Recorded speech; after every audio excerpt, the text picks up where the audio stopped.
अस्सलाम वालेकुम। कल इमरान खान को 9 अगस्त को सुप्रीम कोर्ट से अबूरी ज़मानत मिल गई और बड़ा हंगामा खेज़ दिन कल का भी इमरान खान का अदालतों में गुजरा। और जब वो शाम को घर पहुँचे तो चीफ इलेक्शन कमीशन ने उनके लिए नाकाबिले ज़मानत वारंट गिरफ़्तारी जारी कर दी। एक हंगामा खेज़ दिन के बाद, घर लौटने के बाद वारंट गिरफ़्तारी जारी हो गई। बहरहाल इस वारंट गिरफ़्तारी, नाकाबिले ज़मानत वारंट गिरफ़्तारी कैसे काबिले ज़मानत वारंट गिरफ़्तारी में तब्दील हुए, ये एक बहुत बड़ी कहानी है। आखिर में आपको इसके बारे में बताते हैं। आज 7 केसेस में इमरान खान अदालतों में पेश हुए। इस्लामाबाद हाई कोर्ट के चीफ जस्टिस आमिर फ़ारूक की अदालत में इमरान खान पहुँचे। वहाँ की जो थोड़ी सी स्टोरी है, मैं वो आपको डिटेल में से शायद देख कर, पढ़ कर या जैसे भी आपको बताना चाहता हूँ। इसमें से केस की नोयत का पता चलता है। मैं आपको इसलिए ज़रा थोड़ा सा ब्रीफली इसको बताना चाहता हूँ। कहा जा रहा है कि रिकॉर्ड मांग रहे हैं, रिकॉर्ड नहीं मिल रहा। इमरान खान साहब के वकील कहते हैं कि तोशा खाना केस का रिकॉर्ड मांग रहे हैं, रिकॉर्ड नहीं मिल रहा, और जज हुमायूं दिलावर इस पर ऑर्डर भी पास नहीं कर रहे। ये बात इमरान खान साहब के वकील chief justice high court Islamabad की अदालत में कह रहे हैं। फिर वो कहते हैं वकास मलिक गवाह, इलेक्शन कमीशन, इनके दस्तखतों पर पीटीआई को शक है और जज हुमायूं दिलावर इनके दस्तखतों का दफ्तरी रिकॉर्ड सैंपल के तौर पर पेश करने का हुक्म भी जारी नहीं कर रहे।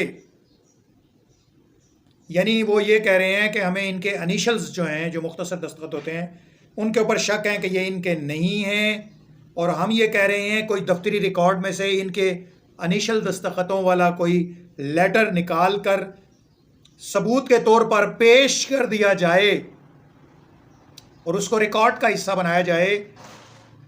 मगर जज हुमायूं दिलावर इस पर भी कोई ऑर्डर इशू नहीं कर रहे।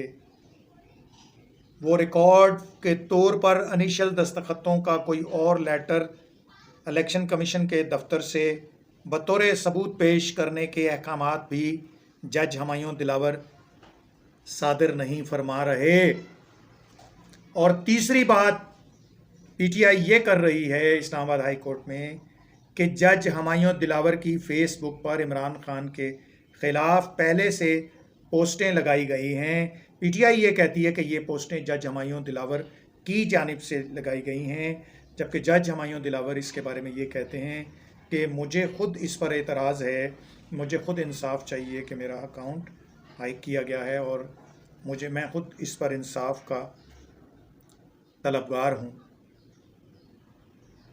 लोग ये कहते हैं, यानी पीटीआई वाले ये कहते हैं कि इमरान खान के ख़िलाफ़ जज साहब पहले ही से थे, वो पहले ही इमरान खान के ख़िलाफ़ पोस्टें और एडिट शुदा पोस्टें लगाते थे, इसलिए इन जज साहब को इमरान खान का केस नहीं सुनना चाहिए और केस से अलहदा होना चाहिए।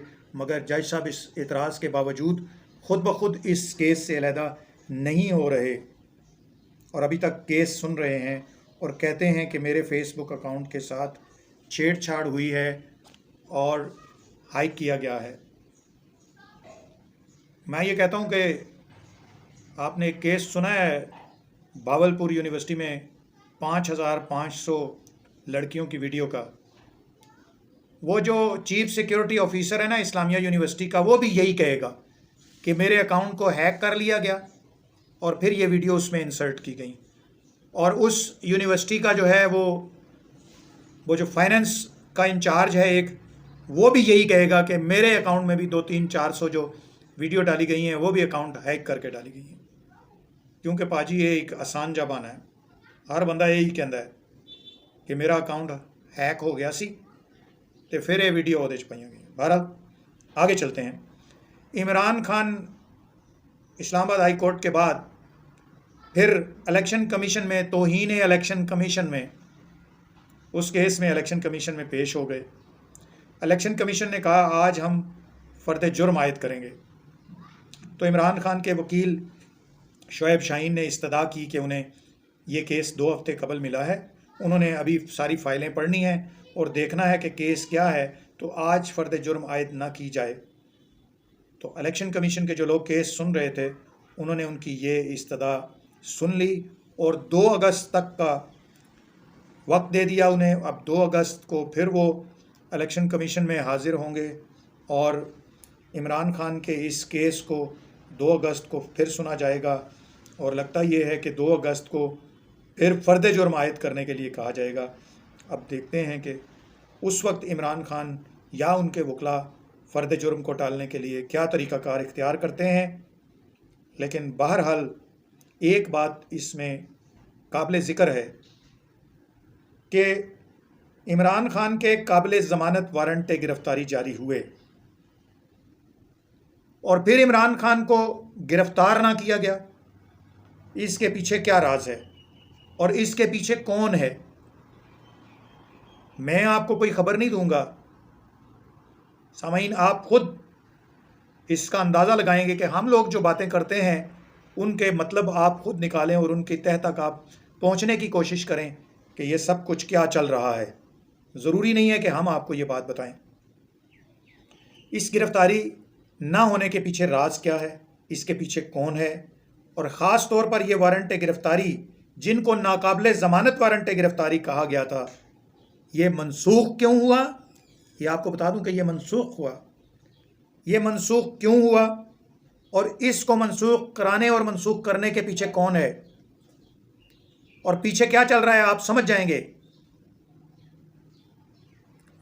अब जो PDM है और हुकूमत वक्त है वो भी इस बात से परेशान है कि कहीं जो लाइन कट गई हो, एक किताब थी ना, और लाइन कट गई, कि जो लाइन कट गई थी वो लाइन कहीं दोबारा तो नहीं मिल गई। PDM की भी परेशानी अपनी जगह बजा है। इसीलिए अब चंद रोज़ रह गए हैं तो तौहीन पार्लियामेंट का भी कानून आ गया है कि बाजी इमरान खान नूं इहदे च घेरन की कोशिश करने शायद इत्थे ही फस जाए।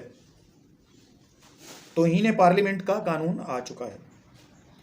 सबकी तौहीन बुरी बात है, किसी इदारे की और बल्कि किसी फ़र्द की भी तौहीन नहीं होनी चाहिए। लेकिन सामीन, मेरे पाकिस्तान के प्यारे अवाम, अगर किसी की तौहीन की कोई परवाह नहीं कर रहा तो वो गरीब आवाम है। गरीब आवाम की जितनी मर्ज़ी तौहीन हो जाए, यानी उसके ऊपर गुर्बत के पहाड़ खड़े कर दिए जाएं, तो असम्बलियों में बैठे कवानीन बनाने वालों को इसकी कोई परवाह नहीं है। क्यों? कि गरीब की तौहीन पर कोई कानून अभी नहीं बना। गरीब की तौहीन करते जाओ, उसकी तौहीन होती जाए, उसकी तज़लील होती रहे, किसी को कोई परवाह नहीं है। बहरहाल इमरान खान का जो कह रहे थे कि हर वक्त गिरफ़्तारी का ख़तरा है, गिरफ़्तारी का ख़तरा है, मैं आपको पिछले तमाम व्लॉग्स से ये बता रहा हूँ कि मामलात कहीं ना कहीं चल रहे हैं, वरना इमरान खान कब के गिरफ़्तार हो चुके होते। और अब तो PDM के पास दिन भी बहुत थोड़े रह गए हैं। हाँ, ये हो सकता है कि कोई नई प्लानिंग हो और उस नई प्लानिंग के तहत इमरान खान को निगरानों के दौरे हुकूमत में गिरफ़्तार कराने की पॉलिसी अगर ना आ गई हो तो मैं कुछ नहीं कह सकता। बहरहाल ये थी आज की ख़बरें और बातें। इंशाअल्लाह अगले व्लॉग तक फिर हाजिर होंगे। इजाज़त दीजिए। अल्लाह मेरा और आपका हामी नासिर।